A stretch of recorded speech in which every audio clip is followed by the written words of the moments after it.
Guys, ഈസ്റ്ററുടെ തലേദിവസം വെറുതെ ഇരിക്കുന്ന സമയത്താണ് ഞങ്ങളുടെ മനസ്സിലൊരു ബുദ്ധി ഉദിച്ചത്.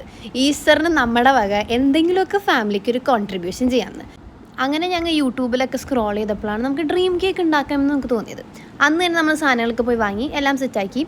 പിന്നെ പാതിരാ കുർബാനയ്ക്കൊക്കെ പോയി. സാധാരണ ലേറ്റായിട്ട് 12 മണിയാകുമ്പോൾ എഴുന്നേക്കണം, നമ്മൾ 10 മണിയാകുമ്പോൾ എഴുന്നേറ്റ് ഗൈസ്. പക്ഷെ അതൊക്കെ ശരിക്കും നേരത്തെയാണ്. എഴുന്നേറ്റ് നമ്മളൊരു 11:45 ഇപ്പോൾ സംഭവങ്ങളൊക്കെ തുടങ്ങി.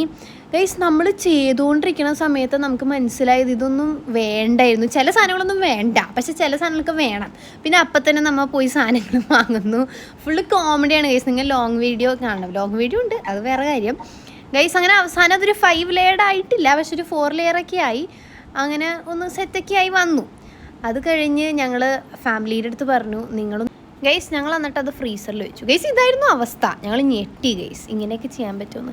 പിന്നെ ഗൈസ്, ഫസ്റ്റ് പീസ് തന്നെ ഞങ്ങളുടെ സ്നേഹനിധിയായ ചേട്ടനാണ് കൊടുത്തത്. കാരണം അവിടെ വേറെ ആരും ഉണ്ടായിരുന്നില്ല, എല്ലാവരും കിടന്ന് ഉറങ്ങിയിരുന്നു. അവനാകുമ്പോൾ പിന്നെ എന്ത് വെള്ളം കഴിച്ചോളുന്നതുകൊണ്ട് വലിയ കുഴപ്പമൊന്നുമില്ല ഗൈസ്. അവന് നല്ലൊരു അഭിപ്രായമായിരുന്നു ഞങ്ങളുടെ കേക്കിനെ പറ്റി ഗൈസ്. നിങ്ങൾ കാണൂ ഞങ്ങളുടെ ഫസ്റ്റ് ടൈം എങ്ങനെയുണ്ടെന്ന്.